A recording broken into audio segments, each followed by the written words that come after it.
सावधान, मां लक्ष्मी ने स्वयं कहा है, अगर घर की ये 5 चीज किसी को दे दी जाए तो धन संपत्ति ही नहीं, सुख शांति भी सदा के लिए छिन जाएगी।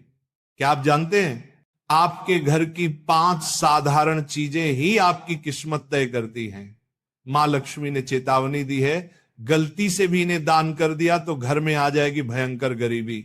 बहुत समय पहले प्राचीन भारत के एक छोटे से नगर विशालपुर में एक साधु का आश्रम था। वहां दूर दूर से लोग आकर आध्यात्मिक शिक्षा प्राप्त करते थे। नगरवासी साधु को आचार्य देव कहते थे, क्योंकि वे केवल भिक्षा लेकर जीवन व्यतीत नहीं करते थे, बल्कि लोगों को सही जीवन जीने की राह भी दिखाते थे। विशालपुर नगर समृद्ध था, लोगों के घर धन धान्य गहनों और रत्नों से भरे रहते थे। नगरवासी मानते थे कि ये सब माता लक्ष्मी की कृपा से ही है। नगर के बीचों बीच माता लक्ष्मी का एक भव्य मंदिर था। रोज शाम को वहां दीपक जलाए जाते, घंटियों की ध्वनि गूंजती और पूरा वातावरण श्री ह्रीं श्री महालक्ष्मी नमः के मंत्रों से पवित्र हो जाता। लेकिन एक परिवार ऐसा भी था जो नगर में सबसे समृद्ध होने के बावजूद धीरे धीरे कंगाल होने की ओर बढ़ रहा था। यह परिवार था वसुदेव जी का। वसुदेव जी नगर के सबसे बड़े व्यापारी थे। उनके पास सोने चांदी के ढेर थे, नौकर चाकर थे और अनाज के कोठार भरे रहते थे। फिर भी कुछ वर्षों के भीतर उनका घर वीरान होने लगा। धन की जगह कर्ज बढ़ने लगा, नौकर छोड़कर जाने लगे और घर में अशांति फैल गई। लोग हैरान थे कि ऐसा क्यों हो रहा है, आखिर माता लक्ष्मी की कृपा एक समृद्ध घर से क्यों उठ गई। वसुदेव जी भी परेशान थे। एक रात वे चिंतित होकर सो रहे थे, तभी उन्हें एक स्वप्न आया। स्वप्न में माता लक्ष्मी प्रकट हुई। उनके मुखमंडल से दिव्य आभा निकल रही थी। 4 हाथों में कमल, शंख, गदा और सोने के सिक्कों की वर्षा करने वाला पात्र था। उनकी मुस्कान शांति और कृपा से भरी थी, लेकिन आंखों में एक कठोर सत्य छिपा था। माता बोली, वसुदेव तुम दुखी क्यों हो? क्या तुम्हें याद नहीं कि धन की रक्षा करना भी एक तपस्या है? तुमने अपने घर की 5 पवित्र वस्तुएं बार बार दूसरों को देकर मेरे निवास को अशुद्ध कर दिया, इसलिए मैं तुम्हारे घर से विदा हो गई। वसुदेव ने हाथ जोड़कर कहा, मां मुझे क्षमा करें, कृपया मुझे बताइए कि वे 5 वस्तुएं कौन सी हैं जिन्हें देने से घर में गरीबी आती है।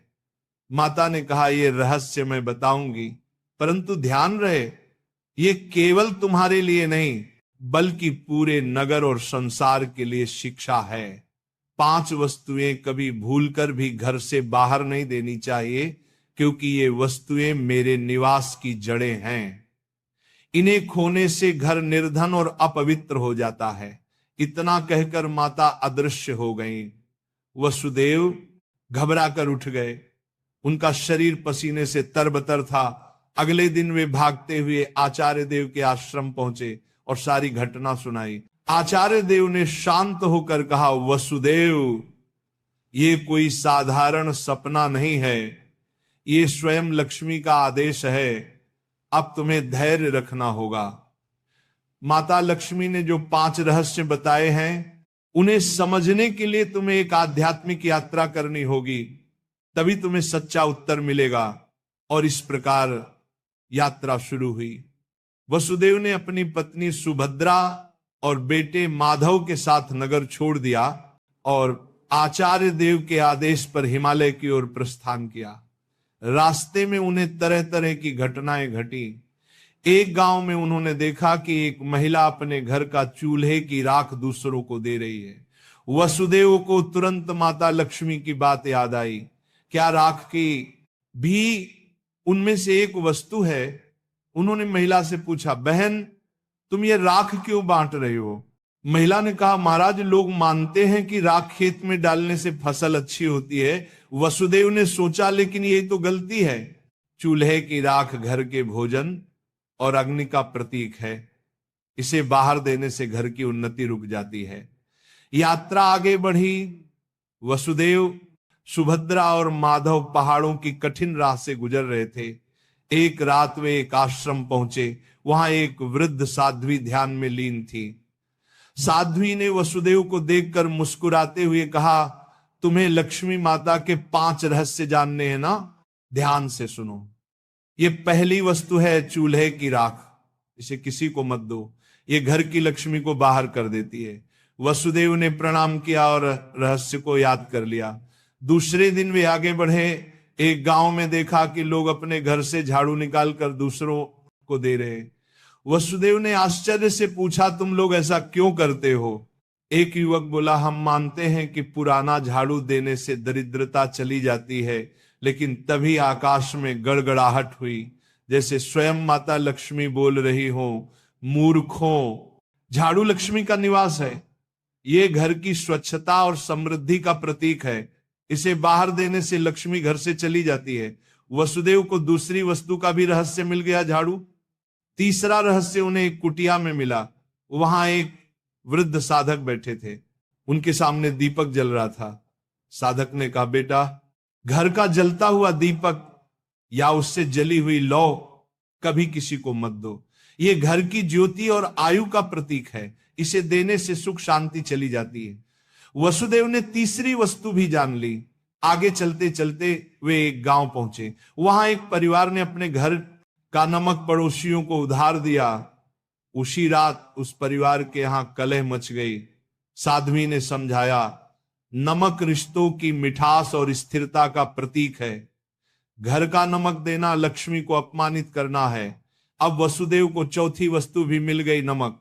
अंततः हिमालय के पास एक गुफा में तप करते एक योगी ने अंतिम रहस्य बताया। योगी बोले, वसुदेव, 5वीं वस्तु है कपड़े का कोना या पल्लू। महिलाएं अक्सर पुराने कपड़े का पल्लू काट कर दे देती हैं, लेकिन यही स्त्री की लक्ष्मी और घर की मर्यादा का प्रतीक है। इसे देना घर के भाग्य को काटना है। अब 5 वस्तुएं स्पष्ट थी। पहला, चूल्हे की राख। दूसरा, झाड़ू। तीसरा, जलता दीपक। चौथा, नमक। 5वां, कपड़े का कोना। वसुदेव ने कृतज्ञ होकर योगी को प्रणाम किया। अब 5 रहस्यों को जानकर वसुदेव अपनी पत्नी सुभद्रा और पुत्र माधव के साथ नगर की ओर लौटने लगे। रास्ते भर वे मन ही मन माता लक्ष्मी के उपदेशों को दोहराते रहे।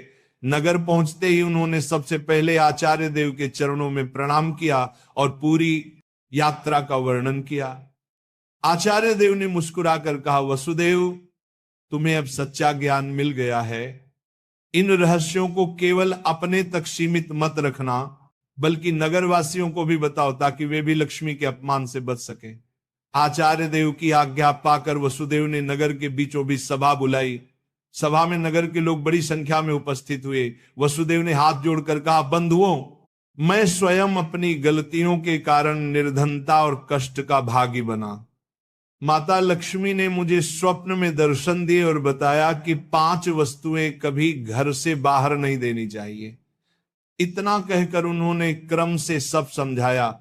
पहली वस्तु है चूल्हे की राख, दूसरी झाड़ू, तीसरी जलता दीपक, चौथी नमक और 5वीं कपड़े का कोना। लोगों ने आश्चर्य और श्रद्धा से यह बातें सुनी। तभी आकाश में एक दिव्य प्रकाश फैला और माता लक्ष्मी स्वयं प्रकट हुई। उनके प्रकट होते ही वातावरण में सुगंध फैल गई। मंदिरों की घंटियां अपने आप बज उठी और लोग भाव विभोर होकर उनके चरणों में झुक गए। माता बोली, वसुदेव ने जो कहा वह सत्य है। तुम सब जान लो कि ये 5 वस्तुएं मेरे निवास की जड़ हैं। जो इन्हें बाहर देता है वह अपने ही घर से मुझे विदा करता है। ये कहते ही माता ने वसुदेव के घर की ओर हाथ उठाया और देखते ही देखते उनके घर में फिर से समृद्धि लौट आई। कोठार भर गए, नौकर लौट आए और पूरे घर में शांति का वास हो गया। नगर के लोग ये चमत्कार देखकर स्तब्ध रह गए और माता लक्ष्मी के जयकारे करने लगे। नगर में अब यह शिक्षा फैल गई कि कोई भी व्यक्ति घर की 5 वस्तुएं बाहर न दे। लोग अपने घरों में सावधानी रखने लगे। पहले जो लोग अंधविश्वास में पड़कर झाड़ू, राख, नमक या दीपक दूसरों को दे देते थे, उन्होंने ये सब बंद कर दिया। नगर में धीरे धीरे हर घर में समृद्धि लौटने लगी। लोग समझ गए कि लक्ष्मी केवल सोने, चांदी या धन में ही नहीं, बल्कि घर की पवित्रता, भोजन, स्वच्छता और मर्यादा में भी रहती है। वसुदेव अब नगर में आदर्श बन गए। वे धनवान तो थे ही, पर अब उन्होंने अपने धन को धर्म और सेवा में लगाना शुरू किया। उन्होंने गरीबों के लिए अन्न क्षेत्र बनवाया, परंतु घर की 5 वस्तुएं देने से हमेशा इनकार करते।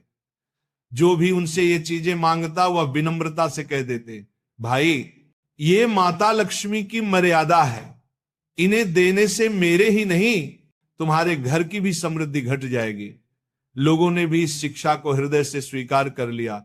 समय बीतने पर नगर विशालपुर दूर दूर तक प्रसिद्ध हुआ कि वहां न तो कोई निर्धन रहता है और न ही किसी के घर में कलह होती है।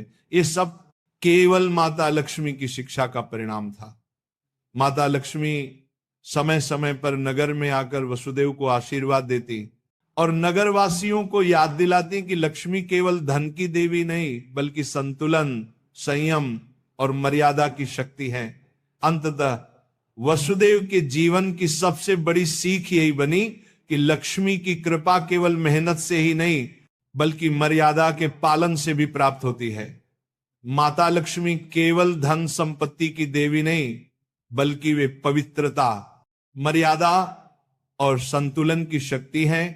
घर की समृद्धि बनाए रखने के लिए मेहनत और सदाचार के साथ साथ मर्यादा का पालन भी आवश्यक है। चूल्हे की राख, झाड़ू, जलता दीपक, नमक और कपड़े का कोना, ये 5 चीजें लक्ष्मी का निवास मानी जाती हैं। इन्हें घर से बाहर देने का अर्थ है लक्ष्मी को स्वयं विदा करना।